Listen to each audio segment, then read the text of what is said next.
Next is a question that I kind of alluded to earlier. Do I need to hire virtual assistants full time? And the answer is no, you don't have to. But if you have a big enough business, if you had some success so far, or if you're close to hiring someone full time, the default should always be to try to hire someone full time and exclusive to you. All things being even, that's the best. They're 100% focused on your company. You can grow with them. You can invest time and money into them. They're working maximum hours for you. I don't recommend making virtual assistants work 60, 70, 80, 90 hours a week.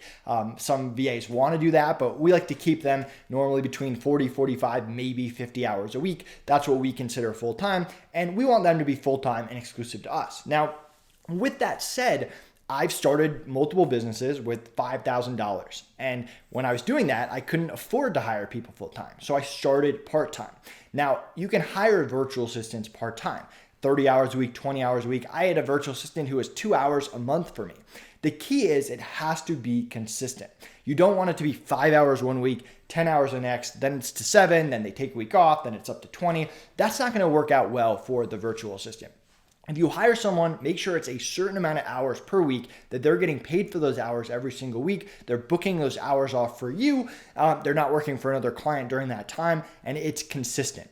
The other thing to keep in mind is there is risk of starting someone on low hours and trying to increase their hours over time. If you start someone at 10 hours a week, most people can't survive on 10 hours a week. So they're going to go out and get another client, and maybe you go to them and you're like, man, I love working with you. Can you increase your hours? And they say, sorry, I can't. I'm booked with another client. Now, there are ways around that. We've had a situation where someone was part-time. They had another client. We went to them. We said, you're awesome. What would it take for you to drop your other client? They said, give me a $1 raise. Boom, easiest decision we ever made, move them to full time, and they were a big part of growing and selling FreeUp. So that can happen, but you shouldn't assume that that's going to happen. And as you can see, it cost me a little bit of money to make it happen. So if you can afford it, if you have the work to do, you should always try to hire full-time and exclusive.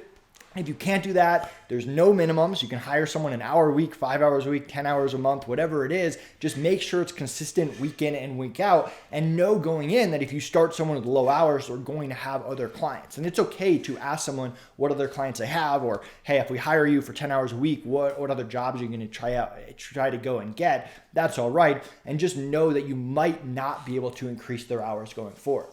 Now, I always recommend against decreasing hours. It's super demotivating. If you were working for someone for 20 hours a week and one day they said, oh, we're reducing you to 10, and then in 3 months they came to you and said, oh, can we actually increase you back to 20?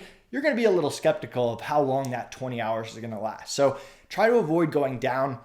Try to keep it consistent. Try to hire full-time and exclusive if possible. But one of the beauties of hiring virtual assistants is you do have that flexibility to hire people for what you need, and maybe you only need 5 hours a week or 10 hours a week.